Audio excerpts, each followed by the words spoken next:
Donc maintenant, on va commencer à regarder la gestion des droits d'accès, donc qui peut paraître assez simple au premier abord, mais bon, il faudra tenir compte d'une chose, c'est que les gens qui n'ont pas de droit d'accès ne puissent pas se connecter à l'application, ça c'est une chose, mais par contre ne puissent pas non plus voir les pages qu'on a créées au niveau de l'application. Donc on va la faire en plusieurs phases pour bien comprendre le principe.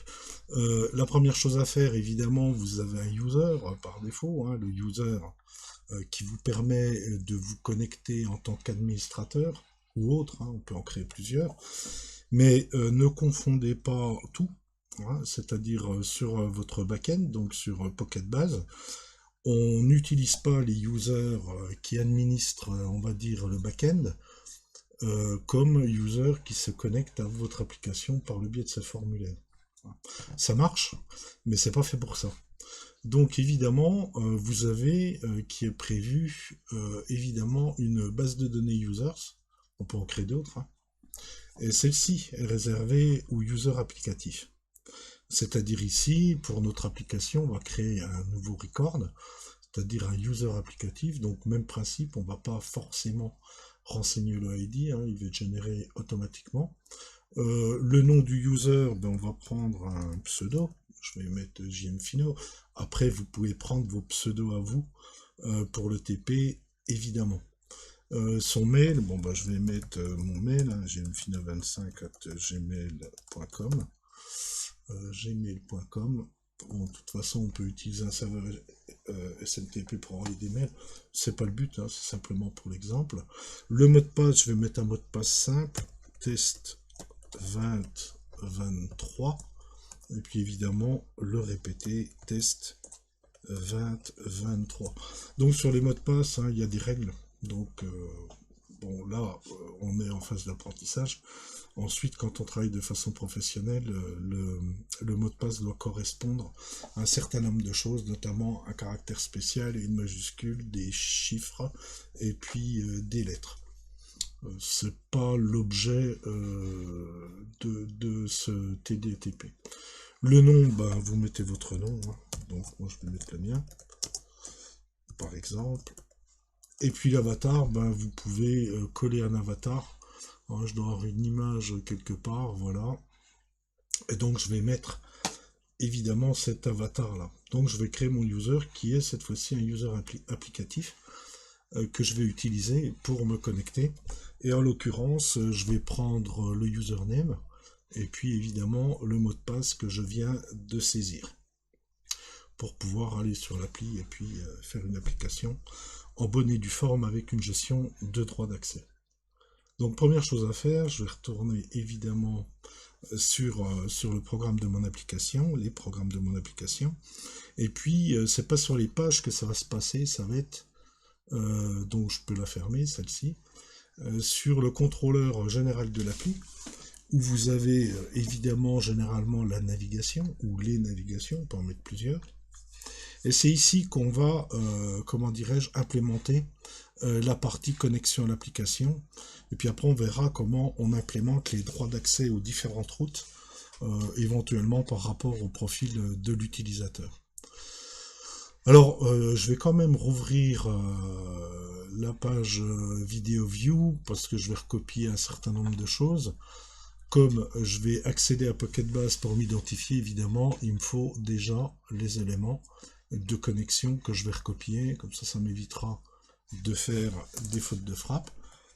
Comme la page qu'on a fait évidemment précédemment. Donc ensuite, évidemment, je retrouve la petite variable que j'avais créée précédemment pour afficher le formulaire. Donc si le user est connecté, donc ça évidemment je vais en avoir besoin. Et puis il me faut des éléments pour me connecter. Donc je vais mettre éléments de connexion. Donc en l'occurrence un user, un login, donc je vais l'appeler user, qui est une ref qui au départ est vide, pardon. Et puis un mot de passe, donc qui est aussi une ref, ce qui va me permettre de saisir le mot de passe.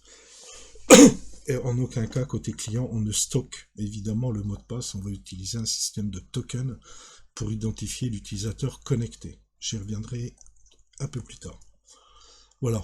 Et ensuite, évidemment, quand mon user sera connecté, il faut que je récupère des informations, notamment son login, son avatar, etc., etc.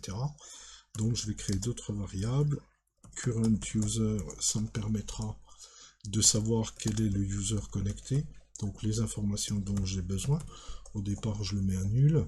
Et puis évidemment, comme je vais afficher son image, je vais créer une petite variable avatar qui va me permettre de récupérer évidemment son image pour pouvoir l'afficher.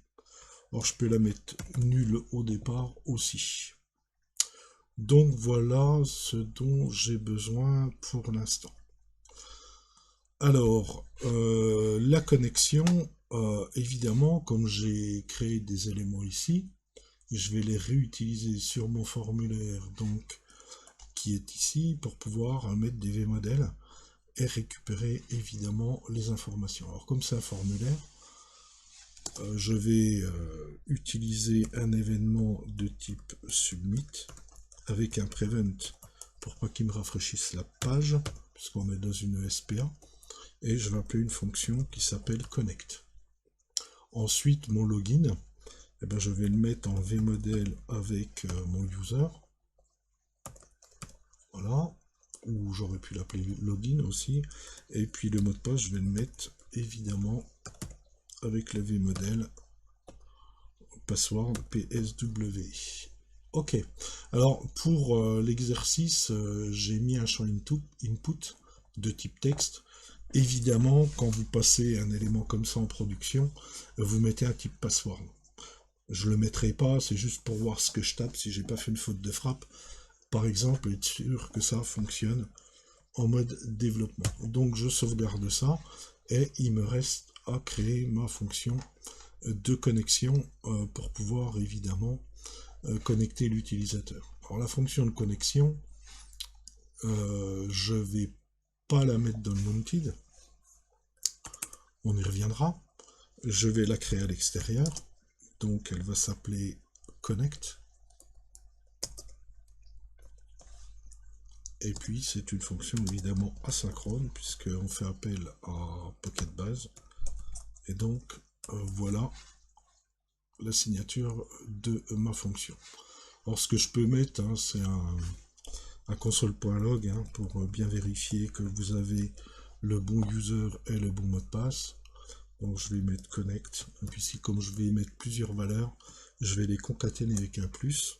Donc user.value plus. Voilà ce qui vous permettra de voir qu'effectivement vous avez bien récupéré vos éléments si besoin. psw.value. Ok. Donc ici je vais faire un bloc try et catch si jamais j'ai une erreur de connexion pour la voir apparaître hein, évidemment, puisque si j'ai une erreur de connexion il va me renvoyer un message d'erreur et il ne me connectera pas, et puis il vaut mieux l'afficher à l'utilisateur comme quoi il s'est trompé dans le user ou dans le mot de passe. Donc je fais un bloc try, évidemment je fais un catch si jamais j'ai un problème de connexion. Et puis ici, bon, je peux mettre une constante. Si je veux regarder ce qu'il y a dedans, je vais l'appeler AUTH data, c'est les informations de connexion, donc qui est égal à un await. Donc, toujours pareil, mon PB, point, la collection sur laquelle je vais me connecter, bah évidemment c'est la collection users. Alors juste là, vous voyez, j'utilise la collection par défaut des users que me propose PocketBase, c'est-à-dire cette collection-là. Rien ne vous empêche de créer votre propre collection pour gérer vos utilisateurs. Hein. Après, vous mettez, si ce que PocketBase vous propose suffit, c'est très bien, mais vous pouvez mettre une collection beaucoup plus compliquée avec des informations complémentaires sur vos utilisateurs, notamment des systèmes de droit particuliers ou des choses de ce type-là. Ok, revenons à nos moutons. Alors je vais la mettre à la ligne. Là, je vais faire une authentification. Il y en a plusieurs, hein. On peut s'authentifier avec Google, avec Facebook, avec ce qu'on veut. With password. Donc là, je vais utiliser le login et le mot de passe. Donc user.value et le psw.value pour me connecter. Voilà. Si jamais j'ai un souci, évidemment, je peux afficher en console.log qu'il y a une erreur de connexion. Alors évidemment, si je veux récupérer l'erreur, je peux la mettre en paramètre ici. Comme ça, il me renverra l'erreur de connexion qui a été provoquée. Bon, elles sont pas folichonnes, hein, les erreurs de connexion. Et puis ici, ben, je vais mettre un error.message pour voir ce qu'il me dit éventuellement. Vous pouvez mettre simplement error, vous verrez toute la partie erreur qu'il gère, évidemment si besoin. Je vais pas m'embêter, hein, je vais mettre simplement une petite boîte d'alerte classique JavaScript et je vais mettre erreur d'identification. Après on peut faire quelque chose de plus sophistiqué, hein, évidemment, une gestion de messages d'erreur. Je vais mettre simplement mauvais login ou mot de passe. Alors, ça peut être les deux. Et ou mot de passe. Alors évidemment, tout ça entre double cote, puisque ici j'utilise un apostrophe, une simple cote, hein, pour pas tout mélanger. Et une fois qu'on a fait ça, ben, ça devrait être bon. On va regarder ce qui se passe. Et puis, donc, je vais revenir ici. Donc, me mettre en console, hein, évidemment, pour voir un peu les différents éléments. Donc, c'était JMFina. Et puis, test 2023. Je clique sur le bouton de connexion. Donc vous voyez que l'app vue à la ligne 27, il me renvoie ça. Donc la ligne 27, ben, vous voyez que c'est celle-là. Donc il me renvoie cet élément-là. Alors évidemment, j'aurais pu mettre ici un console.log pour voir si je suis connecté. Et puis renvoyer évidemment la UTH data pour voir ce qu'il y a dedans.